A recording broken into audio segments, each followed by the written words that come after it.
ورحمة الله وبركاته. ازيكم يا شباب؟ عاملين ايه؟ اتمنى انكم تكونوا بخير. بسم الله والصلاة والسلام على رسول الله. معكم دكتور مصطفى داوود، وبإذن الله في الفيديو ده هنستكمل حل شابتر الدعامة والحركة، وهنبتدي بقى النهاردة ان شاء الله في الحركة، وهتبقى على فيديوهين بإذن الله زي الدعامة. السؤال الأول بيقول لك: الشكل المقابل يوضح اليوجلينا هو كائن وحيد الخلية يحتوي على بقعة عينية تتأثر بالضوء حيث يتحرك في اتجاه الضوء للقيام بعملية البناء الضوئي ما نوع هذه الحركة. طيب، انت عندك اليوجلينا زي ما انت شايف كده، في حاجة اسمها صوت، عفوا، كلمة صوت اللي هي دي شبه حاجة زي الكرباج كده. فاكر الحيوان المنوي؟ هو حاجة قريبة منه كده، بيقوم جاي اللي ضارب بيها كده وجاري وماشي ماشي. فالمهم يعني بيقول لك ان هو بيتحرك بالصوت ده وبيمشي بالبقعة العينية دي عشان خاطر يروح ناحية البناء الضوئي، يروح ناحية الضوء عشان يعمل بناء ضوئي يعني. طب البناء الضوئي ده بيعمل بيه؟ بيبني بيه غذاء. نوع الحركة، هو مادام بيتنقل من مكان لمكان يبقى كده استحالة تكون موضوعية أو سيتوبلازمية، هي حركة كلية. هدفها الهروب من خطر ولا إنتاج غذاء؟ طبعا إنتاج غذاء، لأن هو بيعمل بناء ضوئي، ما قالكش إن هو بيهرب من خطر يعني. ماشي. أي من صور الحركة التالية لا تعتمد على العضلات لحدوثها؟ تمام، تعال نقرأ الاختيارات ونشوف. حركة السيتوبلازم داخل إحدى خلايا الأمعاء. بص، هو خلايا الأمعاء فيها عضلات لأنها جهاز هضمي، بس حركة السيتوبلازم نفسه جوه الخلية ده ملوش علاقة بالعضلة، يعني حركة السيتوبلازم نفسه بيتحرك عادي، فدي لا تعتمد فعلا. حركة دودية، مع حركة دودية أيوة تعتمد فعلا على العضلات، ما هي عضلات ملساء فدي تعتمد. حركة الدم داخل الأوعية الدموية برضو تعتمد على العضلات. ثاني مفصل القوة طبعا بيعتمد على العضلات مادام اتحركت. يبقى هنا الإجابة ألف، لأن أصلا يعني كل دول حركات هي موضوعية. كل ب و ج دول حركات موضوعية ما عدا ألف حركة دائبة أو سيتوبلازمية. 72. أي ممالي يعتبر أحد أشكال الحركة الكلية؟ تمام، حركة الدم داخل الأوعية الدموية طبعا ده لأ، دي حركة موضوعية. حركة اليوجينا بحثا عن الضوء اللي احنا لسه قايلها من شوية، أيوة دي فعلا كلية، صح، نفس السؤال اللي قبله. حركة الصوت في تحلب الكلمة دومنس. بص، اللهم صل على سيدنا محمد، دي مش عليك الصراحة، بس تحلب الكلمة دومنس ده يا شباب انتوا خدتوه في أولى ثانوي. كان بيبقى شكل الكلمة دومنس ده عامل كده اهو. بص، كان عامل شكل، هو ايه ده؟ تابلت لابسه عفريت. كان عامل كده، تمام، وفي نواة، وكان في بلاستيدة خضراء كده عاملة شبه الفنجان، ما علينا يعني. وكانت كان له صوتين عاملين كده. طيب، المفروض ان هو كان وحيد الخلية، فالصوت بتاعه ده يحركه ولا ايه؟ فالمفروض هو كان كاتب لك حركة الصوت، فهو يعني يقصد ان هو ممكن الصوت يتحرك من غير ما الكائن يتحرك، يعني ممكن يحرك الصوت في مكانه، يا سلام، يعني ممكن يلعب بايديله يعني. فمش مقتنع بدي الصراحة. انا شايف ان ب وج صح، بس انا شايف ان ب ادق، لان قال لك حركة اليجولينا كلها على بعضها، فقال لك ان في هنا حصل حركة، انما حركة الصوت نفسها يقصد يعني ان الصوت يتحرك في مكانه، مش شرط ان اليجولينا تتحرك معاه او الكلمة تتحرك معاه. فانا مش مقتنع الصراحة بجيم قوي. قد به يعني، هي به ادق، بس طبعا انا مش شايف ان جيم غلط برضه، لان انا مقتنع اصلا ان معظم الكائنات او كل الكائنات وحياة الخلية ما فيهاش حركة موضوعية، لان ازاي هيقعد يحرك الديل بتاعه او الصوت بتاعه من غير ما يحرك نفسه؟ مش عارف صراحة. دي واضحة بقى، حركة ورقات النباتات البقولية طبعا دي واضحة لأنها ايه، حركة موضوعية مش هختارها. عايز حركة كلية تبقى الإجابة ب. ادرس المخطط ثم استنتج. أي مما يلي لا يمثله الحرف س. ماشي. جايب لك حاجة مشتركة بين انتحاء ساق نباتات نحو الضوء، وحركة حلق نبات حول الدعامة. حاجة مشتركة بينهم. ماشي. عايز حاجة مش مشتركة بينهم، بيقول لك لا يمثل حرف س. تمام. أثر الأوكسينات، هو إن الانتحاء والحركة الحلق الاتنين بيأثروا عليهم الأوكسينات، تمام، فدي المشتركة. اختلاف سرعة موج جانبية كل منهما صح، يعني لما يجي ينتحي الساق الجانب البعيد هيبقى أسرع، والحلق برضو الجانب البعيد عن الحلق هيبقى أسرع، تمام. حركة كلية لأ، هو في الحالتين أصلا هما حركة موضوعية، لأن النبات ما بينتقلش من مكان لآخر يعني. طب يبقى ده هي الحركة الموضوعية، فإن ده المشتركة، لكن جيم مش مشتركة. جيم حركة كلية لأ، هما الاتنين حركة موضوعية، يعني هما مثلا ما اتنقلوش من مكان للتاني، هما لسه ثابتين في الأرض كنباتات يعني، والساق بس اللي فيها مشكلة، أو الحلق يعني اللي انتقل يعني. ماشي، اللي بعده.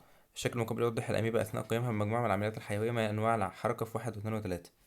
ماشي.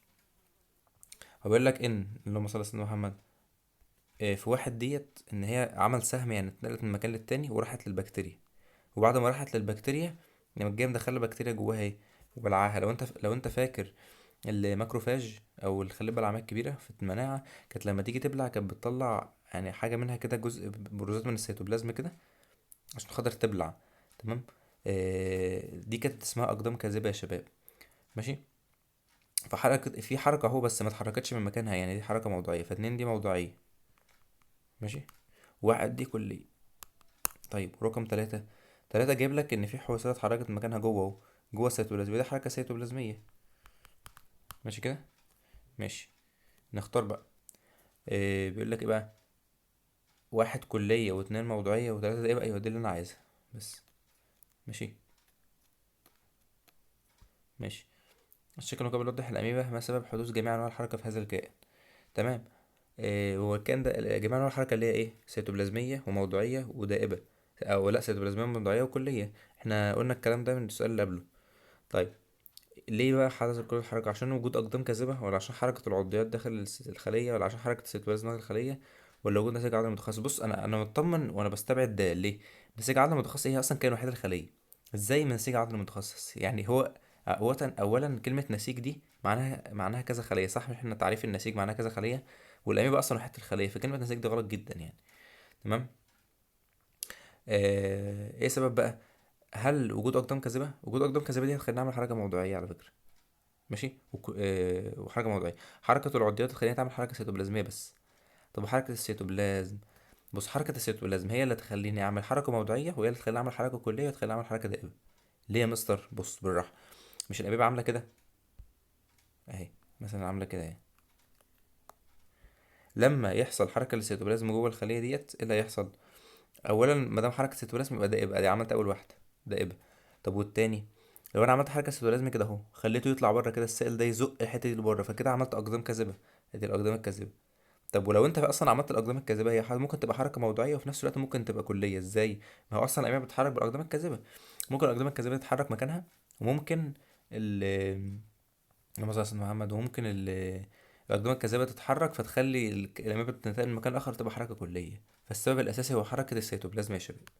تمام كده، اظن احنا شرحنا دي في الحصه يعني. ماشي. 76. دخل بقى على الحركه في النبات. ما الاجزاء الموجوده فوق سطح الارض للنباتات ذات الكرومات والابصال؟ احنا كنا بنقول عليها اجزاء هوائيه لو فاكر، الاوراق والازهار طبعا. لان اللهم صل على سيدنا محمد، السيقان كانت بتبقى تحت. لو انت فاكر السيقان كانت بتتحط تحت، اسمها سيقان ارضيه عشان تثبتها في الارض يعني. ماشي. لحد دلوقتي الاسئله سهله. 77. اي المؤثرات التاليه تختلف عن الباقي في آلية حدوث الحركه في النبات؟ تمام. تعال نبص. اللمسه في الحلق. طب ما هو اللمسه في الحلق ده لما يحصل لمسه هتلف حوالين الحلق. طب ماشي. التاني. آم، اللمسه في المستحيه. اللمسه في المستحيه ده لما المسها بيحصل ده عايز الآلية. طب تعال نبص بقى، تعال نفتكر. اللمسه في الحلق يا شباب، لما كان بيحصل لمسه في الحلق كان بيتنقل الاكسجينات من الجانب القريب للجانب البعيد، والجانب البعيد كان بينمو اكتر. فكده انا بتكلم في اكسجينات، يعني حاجه كيميائيه. طب اللمسه في المستحيه، لا اللمسه في المستحيه ما كانش اكسجينات، ده كان بيعتمد على انه انتقال ميه لو فاكرين. طب والجاذبيه في حركه الجذور، والضوء في حركه الساق. يعني بص آه الف وب ودال ثلاثه، او الف وج ودال بيتكلموا على اكسجينات. انما ب ده مش بيتكلم على الاكسجينات، ده بيتكلم على مؤثر فيزيائي اللي هو انتقال الماء. تمام كده. ماشي. انا المفروض انت تكون جاي حالل المراجعه نهائيه وانت مذاكر على الاقل يعني، عشان تفهم اللي انا بقوله، لان انا مش هقدر اشرح كل حاجه، لو سؤال صعب اشرحه، انما مش كل سؤال هقف جنبه واشرحه يعني اكيد. ماشي. اي صور الحركه التاليه في النبات لا تعتمد على نمو الخلايا؟ تمام. تعال نبص. حركه حالق نبات البازلاء. بس هو الحركه بتاعته لازم أن تكون معتمده على النمو، لان هو اكسينات، والاكسينات اصلا بتساعد في النمو. تمام. طيب بحركه البلاستيدات الخضراء داخل الخليه، لا دي مالهاش علاقه بالنمو، لان حركه البلاستيدات الخضراء هتقعد تلف السيتوبلازم هيلففها بس. تمام. فانا هختار ب، بس اشوف بس الباقي. انتحاء جذر النبات في اتجاه الجاذبيه الارضيه. ايوه، ما دام انتحاء يبقى فيه اكسينات وفيه نمو. وده الانتحاء، ما دام فيه انتحاء يبقى فيه اكسينات وفيه نمو، اصلا إنه الاكسينات بتعمل نمو يعني. فتبقى ب هي الاجابه الصح. عند تعرض احد النباتات لمؤثر خارجي تحدث له احدى صور الحركه. تمام. وعند غياب هذا المؤثر فان النبات يعود مره اخرى لنفس حالته قبل التعرض للمؤثر. ماشي.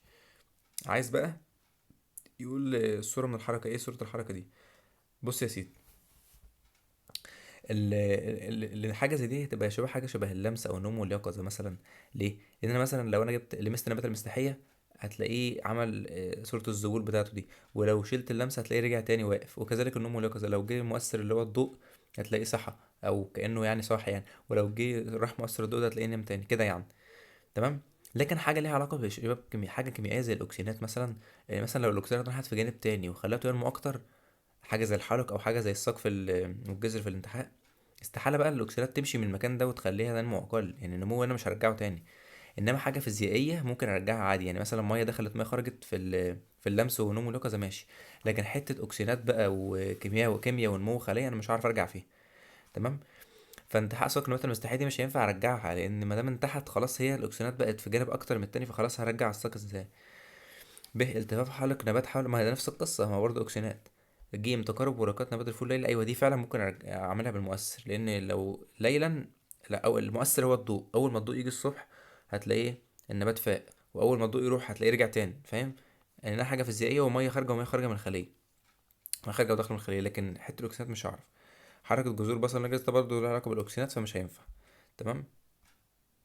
قال ما النباتات التي يمثلها كل من س وصاد وعين على الترتيب. تمام. طب بص، كاتب لك هنا حركة تسبب استقامة الساق رأسيا، ماشي، وحركة تسبب تقارب الوريقات، وحركة دوران حركة دوران الستوبلازم ديت، وحركة الانحناء، الانتحاء وحركة دوران الستوبلازم مشتركين بكل النباتات مبدئيا يعني. ودي حاجة مش هتفيدني أوي. حركة تجعل على الساق الأرضية على بعد مناسب تحت سطح التربة. بص، احنا لازم نشوف كل حاجة مميزة في السؤال عشان نعرف نحله. يعني دي مميزة قوي، دي حركة ايه؟ الشد في الجذور والأبصال. تمام كده. دي كانت بتحصل فين؟ كانت بتحصل في أبصال النرجس، صح كده؟ يبقى أنا دلوقتي بفكر يا في ب يا في د. حلو قوي. وبعدين عندك في صوت حركة تسبب تقارب الوريقات، اللي هي ايه؟ ممكن اللمس، صح كده؟ أو ممكن حاجة تانية، ممكن النوم واليقظة مثلا يعني. تمام. ماشي. الحركة بتحصل فين؟ بتحصل في المستحية، المستحية بيحصل فيها حركة اللمس دي. فأنا كده أنا بشك في ده الأكتر. وكذلك به أصلا به وده فيهم البازلاء، فأنا هختار ده الأدق يعني. يبقى أنت تدور على الحاجة المميزة يا شباب في السؤال، الحاجة دي فيها حاجات مشتركة دي. جايب لك الشكل اللي احنا عارفينه كويس، اللي هو ايه؟ الشد في الكرومات والأبصال. تمام. بس هو بيقول لك بقى سؤال استنتاجي يعني، حتى لو قرأت كده بص كده، يقول لك ايه؟ الجزء صاد هو جذور شادة لتثبيت الأجزاء الهوائية للنبات. الجزء صاد هو جذور؟ لا، هو س هو اللي جذور. أظن يعني اللي عم يشوفها. طيب يبقى دي غلط. ماشي. يتم سحب الجزء س بتقلص من الجزء صاد، لا العكس، يتم سحب صاد بتقلص س، هو اللي بيتقلص، الجذر هو اللي بيتقلص، فدي غلط. تصل الأجزاء الهوائية لحد مناسب من التدعيم عند المرحلة 4، صح. التدعيم دي إن هي تكون واقفة على حيلها يعني. يصل لجزء مناسب من التدعيم، صح، اللي هو بتثبتها في الأرض أكتر يعني. ماشي. خلال التدرج في العمق من المرحلة 1 إلى 4، هي كل معدل نمو النبات لا يزداد طبعا، هو عمال بيزيد أهو، عمال يطول، عمال بيطول كل وقت. فده غلط برضه، ده سؤال استنتاجي، ده درجة في جيبك يعني. من الأشكال المقابلة ما صور حركة التي تشترك فيها جميع النباتات التي أمامك. بص، أنا ممكن مبصش على السؤال على النباتات أصلا. عارف ليه؟ لأن أنا عارف كويس إن الحركة المشتركة بين النباتات هما حاجتين: الحركة الدورانية للسيتوبلازم، والانتحاء، مشتركة بين جميع النباتات. تمام. اللمس مقتصر على المستحية بس مثلا. الشد ده مثلا لو هو شد في المحاليق مقتصر على البازلاء والبقولية، انما الشد مثلا في الجذور مقتصر على الكرمات والابصال مثلا. النوم واليقظة ده برضه مقتصر على بعض البقوليات والنبات المستحية كده يعني. تمام. ف يعني حتى هنا ده كرمات وابصال اهو، ده مستحية وده بازلاء، ودي اللهم صل على سيدنا محمد برضه كرمات وابصال. فاهم؟ فانت خليك ذكي وانت بتحل. اما ياتي مسؤول عن حركة الشد في النبات الموضح بالشكل المقابل، ده البسلة طبعا. تمام. تعال نبص. حركة الشد دي هنا حركة شد في محاليق، صح. يبقى انت عايز تدور على حاجة فيها محلاق. المحلاق فين؟ اللي هو واحد، بس انت جاي مختار واحد. ايه الحركات تلاقي في النباتات ليست لها علاقة بالتغير في مستوى الأكسجينات؟ احنا أظن حلينا سؤال شبه ده من شوية. النوم واليقظة، طبعا النوم واليقظة معتمد على دخول وخروج المية للخلية. تمام. انما المحلاق وحركة الجذر نحو الماء اللي هي الانتحاء المائي، وحركة الساق نحو الضوء اللي هو الانتحاء الضوئي، 3 أكسجينات. ماشي. الرسم بينما كان يوضح حالة إظهار نباتات أو نبات خلال 48 ساعة. عايز حاجة غلط. تمام. كاتب لك هنا إيه؟ إن بدأ لك من زمن الصفر، من أول ما عمل التجربة يعني الأزهار كانت مغلقة، وبعد كده اتفتحت، وبعد كده أغلقت، وبعد كده اتفتحت، وبعد كده أغلقت. خلي بالك إن هو على مستوى 48 ساعة، يعني مثلا لو بادئ هنا من الصبح، ماشي، بعد 12 ساعة يعني النهار كله كنت متفتح، وبعد كده الليل قفلت، وبعد كده النهار فتحت، وبعد كده قفلت. فبسألك بقى في الفترة سين، أو هيسألك على فترة سين، خلي بالك اللي هي إيه؟ فيها ليل وفيها نهار. ألف: يزيد تفتح الأزهار مع زيادة شدة الاستضاءة. خلي بالك إن هو عايز جملة غلط. والله بص، هو انا كل ما يزيد شدة الاستضاءة كل ما يزيد يعني الضوء، ايوه فعلا يزيد تفتح الازهار، فدي فعلا جملة صح، بس هو مش عايزها، انا عايز غلط ها. ب تمثل الفترة س دورة كاملة لحركة موضوعية لجزء من النبات. انا مع الكلام ده. عارف ليه؟ دورة كاملة يعني ايه؟ يعني ببدأ بحاجة وبنتهي بنفس الحاجة، انا بدأت هنا اهو وانا على القمة ونهيت انا على القمة، فدي دورة كاملة. وحركة موضوعية صح لان دي اصلا نمو يقظة، فدي صح. ج لا يتم غلق الازهار خلال فترة س، امال دي ايه؟ ما هو نزل اهو وصل هنا في فترة س وكانت ازهار مغلقة، فلا يتم. فج دي غلط، اختار انه عايز الغلط. د اقصى تفتح الازهار يكون في وقت الظهيرة، ايوه بعد 12 ساعة اهو. ماشي كده، فدي صح. خش بقى الجهاز العضلي في الانسان وسيبنا من الهبل اللي احنا كنا بنقوله ده. الاشكال التالية توضح انواع العضلات الموجودة في جسم الانسان. تمام. ما الوظيفة المشتركة بين عضلات س وص؟ يعني والله بص، انت عندك العضلة س دي عضلة ارادية هيكلية مخططة، وعندك صد دي عضلة قلبية، وعين عضلة ملسية. احنا عارفين طبعا انواع العضلات يعني. طب جميل. الوظيفة المشتركة بقى، الانتقال. طب ماشي، هو لو الامعاء مثلا او القولون اللي هو ده الامعاء الغليظة هي القولون، ماشي كده. لو انا دلوقتي عملت انقباض في العضلات الملساء، هل انا هنتقل من مكان لاخر؟ لا. فدي مش وظيفه مشتركه. الانتقال دي ممكن تكون مثلا لسين مثلا، ولو اني مش مقتنع برضو لان الدراع دي جايب لك هنا الكوع، الدراع ده مش هيخليك تنتقل برضو. الحفاظ على ضغط الدم، هل دي وظيفه مشتركه منهم؟ والله بص، الحفاظ على ضغط الدم ده الوظيفه المشتركه اللي هو الشباب او الوظيفه بتاعته يعني. لو انت هتختارها ممكن اختار صاد. طب مثلا ما تختارش عين ليه وهي عضلات ملساء وفي جدار الوعاء الدموي؟ عشان هو مختار لك عضلات ملساء بس مش في جدار الوعاء الدموي، مختار لك عضلات ملساء في جدار الامعاء، والامعاء مالهاش علاقه بضغط الدم، عشان كده مش هختارها. تمام كده. ماشي. اهو التابلت بيخرف تاني. طب جيم حركه الدم. بص، حركه الدم ديت برضو مش هينفع. ليه بقى؟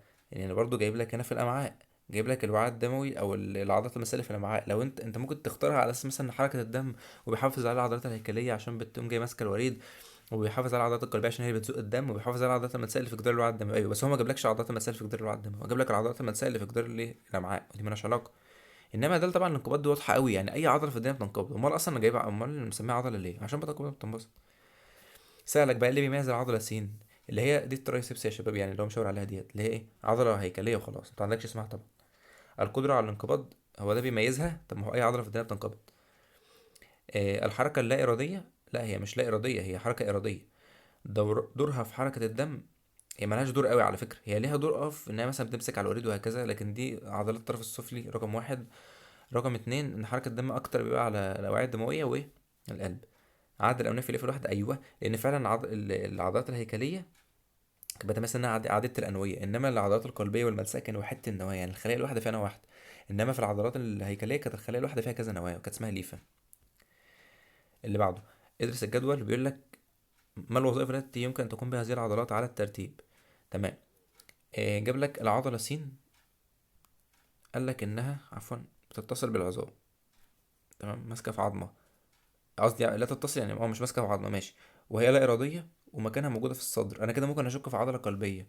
بس استنى بس، صاد بيقول لك انها بتتصل بعظام وإرادية وموجودة في الصدر برضو. تمام، دي ممكن تكون مثلا حاجة زي الحاجب الحاجز مثلا يعني. فدي عضلة هيكلية. تمام. طيب عين بقى، اللي هم مثلا ما بتتصلش بعظام ولا إرادية، والبطن مكانها في البطن، يبقى دي بقى كلمة ملساء، يعني استحالة تكون قلبية لأن مفيش قلبية تكون موجودة في البطن. يبقى السين دي هي بقى اللي قلبية. ماشي كده، لأن القلب موجود في الصدر يعني. ماشي. طب تعال نبص بقى، عايز الوظائف اللي تقوم بيها. الألف بيقول لك الانتقال، هل القلبية بتعمل لك انتقال؟ لأ، دي غلط، فاستبعدت ألف. طب ب ضخ الدم، أيوة فعلا دور القلبية. الانتقال هيكلية، ماشي، مع انها موجودة في الصدر، معرفش الصدر هيخليك تنتقل ازاي. والهضم موجودة في البطن. واحد يقول لي اختارها، لا ما عشان الانتقال بقى، يعني الهيكلية اللي موجودة في الصدر مش هتخلينا ننتقل. امال مين اللي هتخلينا ننتقل؟ الهيكلية اللي موجودة في القدم مثلا. فدي برضو لا. جيم الهضم، هل القلب بيعمل لك هضم؟ لا شكرا، يبقى كده الاجابة اكيد ده. بس بص بقى، ده لضخ الدم، ايوه فعلا ده وظيفة القلب. ده لحركة الضلوع، ايوه. على فكرة يا شباب، بين الضلوع في عضلات اسمها العضلات اللي بين الضلوع اسمها كده، يعني اسمها العضلات بين الضلوع. بتقوم جاي شادة الضلوع مثلا في وقت الزفير ومنبسطة في وقت الشهيق عشان ايه؟ توسع الدنيا. تمام كده. وليها انواع العضلات دي كمان يعني، ما علينا. انما عين فعلا موجوده في البطن وهي ملساء فتبقى وظيفتها الهضم، دي جمله صح، فاختار ده. اي الاشكال المقابله يتواجد فيها خيوط الاكتين. تمام. الاكتين والميوسين معا، عفوا الاكتين والميوسين معا. والله بص، حته الاكتين والميوسين معا ديت، احنا اتفقنا ان ان العضلات اللي فيها اكتين وميوسين معا لازم تكون مخططه. طب العضلات الملساء هي فيها اكتين بس او حاجات تشبه الاكتين، لكن مش ميوسين معا. لو كان في اكتين وميوسين معا كان زمانها مخططه. فما دام اكتين وميوسين معا هنختار حاجه مخططه اللي هي واحد واتنين، اللي هي القلبيه والملساء. طبعا انت معركش تركيب العضله يعني، لكن انت استنتجت انها ايه، ما معركش تركيب العضله القلبيه ولا الملساء، لكن انت استنتجت ان هي آم، ان القلبيه يعني مخططه شبه الهيكليه، ففيها ايه، فيها الاكتين والميوسين. احنا حلينا الرسمه دي مليون مره، وقلنا ان الجزء اكس ده اللي هو مشاور عليه من خط زد، خط زد اهو لخط زد، وبينهم هنا ادي منطقه داكنه ومنطقه مضيئه ومنطقه مضيئه. دي قطعه عضليه طبعا، ساركومير يعني. ماشي. 90 اما لي لا ينطبق على النسيج الذي يظهر بالشكل. طبعا دي عضلات هيكليه. ماشي. طب عرفت ان ليه مش قلبيه مع انها مخططه برضو؟ عشان القلبيه تبقى متفرعه. يعني بص اهي القلبيه تبقى متفرعه اهي، انما دي مش متفرعه. لا ينطبق، تنتقل منه حركه عن طريق الوتر، دي جمله صح. تمام، حلينا عليها في الدعامه كتير. يزيد في عدد انواع عن عدد الخلايا، صح، لان كل خليه واحده فيها كذا نواه. جيم توجد فيه الانواع في مركز الخليه، لا هي توجد في الطرف، الانواع توجد في طرف الخليه. تمام. يتحكم في حركه العظام، ايوه طبعا، ان هي ايه، يتحكم دي عشان الارضيه. ماشي. 91 اي مالي ليس من خصائص المميزه لخطوط زد. طيب، ألف عديمة الحركة.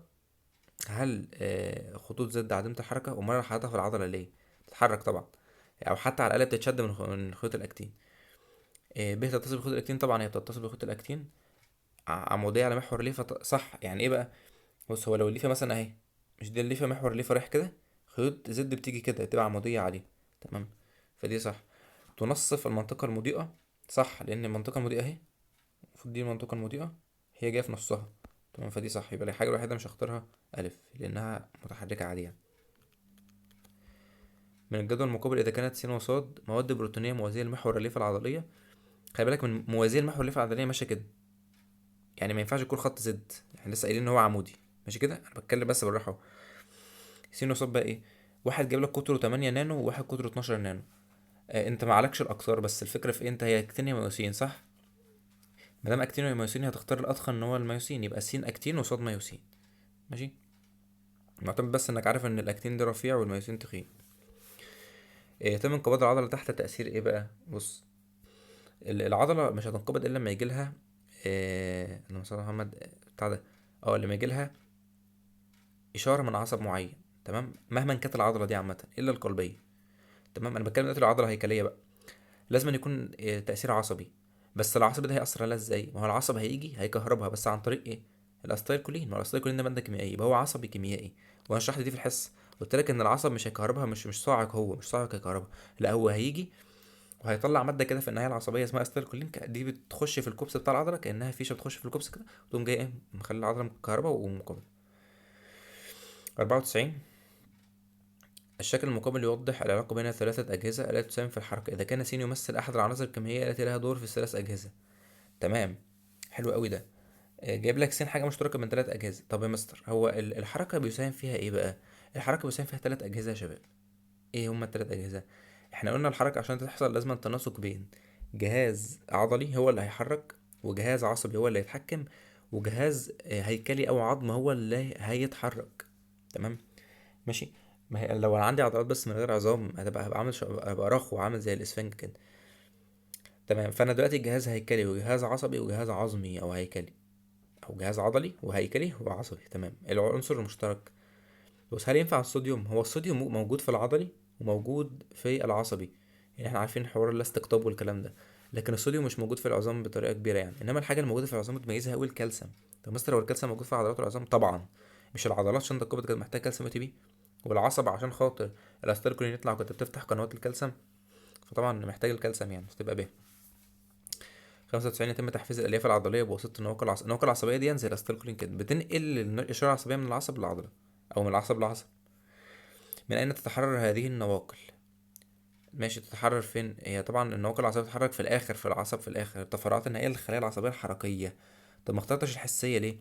الحسية ديت بتنقل من أعضاء الإحساس زي الجلد مثلا للجهاز العصبي المركزي. تمام. لا، إنما الحركية هي اللي بتروح للعضلة، يعني الحسية ما بتروحش للعضلة. ماشي. 96 أيمال يمثل الشكل التخطيطي الصحيح للقطع العضلية عندما يعمل انزيم الكولينستريز. عندما يعمل انزيم الكولينستريز لازم تكون يا شباب العضلة منبسطة، ومادام منبسطة يعني ما ينفعش يكون في حوار الخطوط العرضية اللي هنا دي. هذه خطوط عرضية، خطوط عرضية، خطوط عرضية. الوحيد اللي ما فيهاش خطوط عرضية دال. سؤال سهل يعني. انا بمشي بسرعة، المفروض انت مذاكر وحل الاسئلة قبل كده يعني وبتاع، فالمفروض تمشي معايا. ماشي. الشكل التالي يوضح، طبعا لو انت واقف في سؤال ابعت لي يعني، انا اكيد برد على كل الناس. الشكل التالي يوضح الاتصال العصبي بين النخاع الشوكي ورقمي في البايو وبعض اعضاء الجسم. اي تركيبة تلاقي عضلاته لا تنقبض ولا تنبسط. بس لو في حاجة اسمها عضلاته لا تنقبض ولا تنبسط، تعال بس نبص كده. ألف ديت المثانة، ماشي، وب دي الرحم، تمام، وجيم ده عضلات الشريان. الشريان هو بالأحمر يعني، وده الوريد، تمام. هو يعني هو باين في الرسم قوي. هو جايب لك هنا في الرسمة إن التلاتة رايح لهم أعصاب والرابع مش رايح له. طب هو الرابع مش رايح له ليه؟ بص، هل المستر الوريد ما فيهوش عضلات؟ بص، هو مش كل الأوردة فيها عضلات، معظم الأوردة ما فيهاش، تمام كده. ولو فيها عضلات هتبقى موجودة بس كده يعني حرفيا، يعني بتبقى موجودة الوظائف مش للانقباض والانبساط. مش عليك الحتة دي. لكن انت يعني هتختار على قد ان مفيش هنا اعصاب واصلة للوريد، فهتختار ده يعني بس. لكن السؤال ده يعني عديه عشان تفاصيلك مش على تفاصيله مش عليك. اللي بعده جايب لك شكل بيوضح الاحداث اللي تتم في منطقة التشابك العصبي العضلي. ماذا يحدث عندما نضع الشرير بالحرف اكس؟ طبعا احنا عارفين ان هنا كان الكالسيوم بيدخل كده ويحرر الاسيتيل اللي موجود جوه، يجري يقوم جاي راح ماسك في العضله ويخليها تنقبض. فاللي كان بيخش عند اكس هنا الكالسيوم، واللي كان بيخش هنا تحت هنا الصوديوم، ماشي كده. يبقى ايه اللي بيحصل هنا؟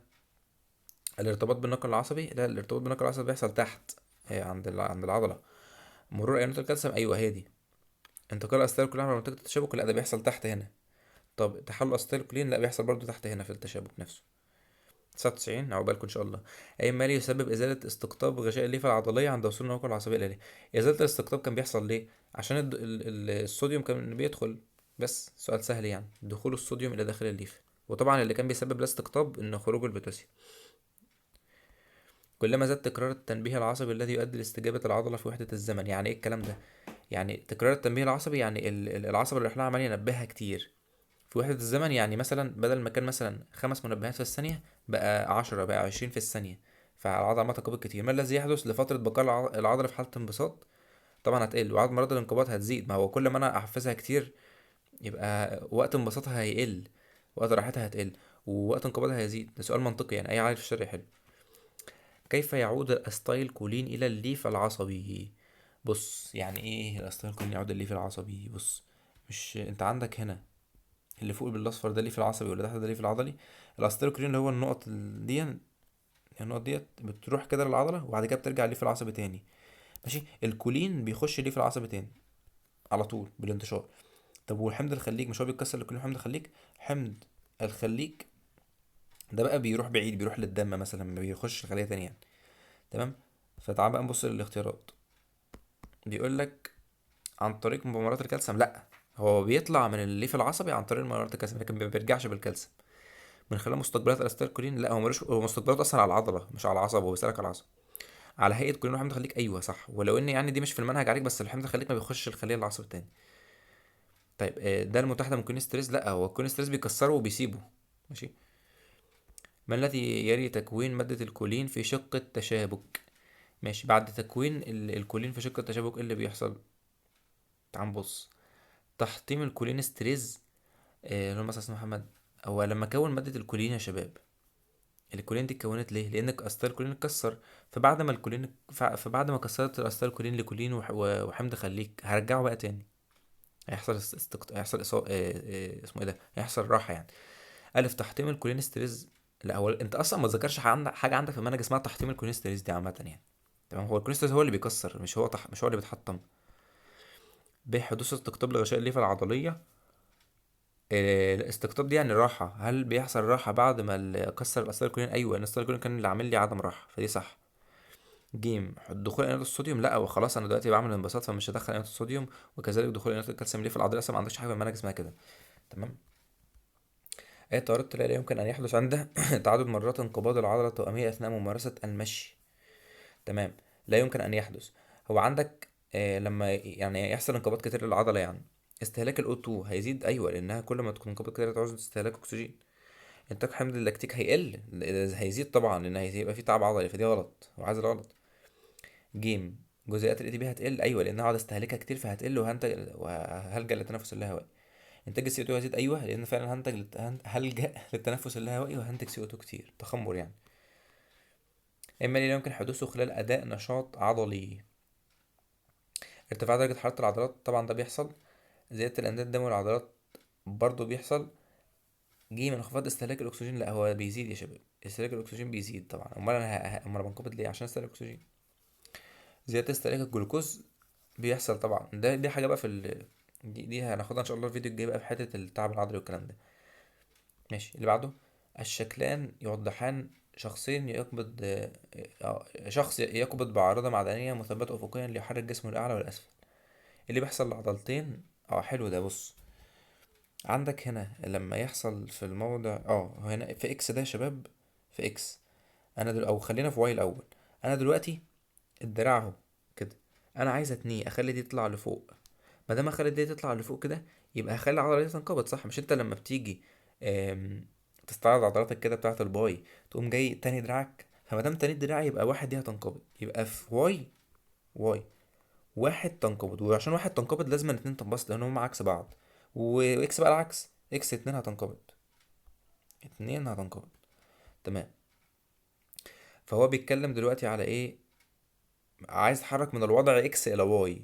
ما دام هتحرك من هنا لهنا، يبقى هاتني دراعي، يبقى هعمل انقباض لواي، هعمل انقباض لواحد وانبساط لاتنين، فالعضلة واحد تنقبض والعضلة اتنين تنبسط. يعني هستبعد جيم ودال. ماشي. طب والمفصل تلاتة، المفصل تلاتة ده اللي هو الكتف، والمفصل أربعة اللي هو الكوع. عامة اللي هيحدث حركة يا شباب هو مفصل الكوع بس، الكتف هيفضل زي ما هو، انت بتحرك كوعك. تمام. اللي يعمل حركة هو الكوع فقط لا غير. فهختار عند المفصل أربعة هو اللي يحدث حركة بس، والمفصل أربعة يحدث حركة. هو فين المفصل أربعة؟ المفصل أربعة اللي هو الكوع صح، والمفصل تلاتة، المفصل تلاتة اللي هو الكتف. تمام. فهو أنا جايب لك في الاختيارات إن ألف بيقول لك أربعة لا يحدث حركة، لا غلط، هو أربعة لازم يحدث حركة. فاختار ب. واحد يقول لي يا مستر ما هو تلاتة هو بيحدث حركة، ما هو كتبها كده في السؤال بقى، لكن أنا مش مقتنع يعني، أنا شايف إن الكتف مش هيتحرك. تمام. ماشي، احنا كده خلاص خلصنا بقى ال 35 سؤال بتوعنا. ان شاء الله الفيديو الجاي نحل بقى من 106 ل 140، والفيديو اللي هنحل بقى فيديو تاني عشان هو 170 سؤال تقريبا، فهنكمل بقى ان شاء الله، فاضل لنا فيديوهين ان شاء الله. واللي عنده اي سؤال يسالني، الرقم بتاعي في البايو. والسلام عليكم ورحمه الله وبركاته.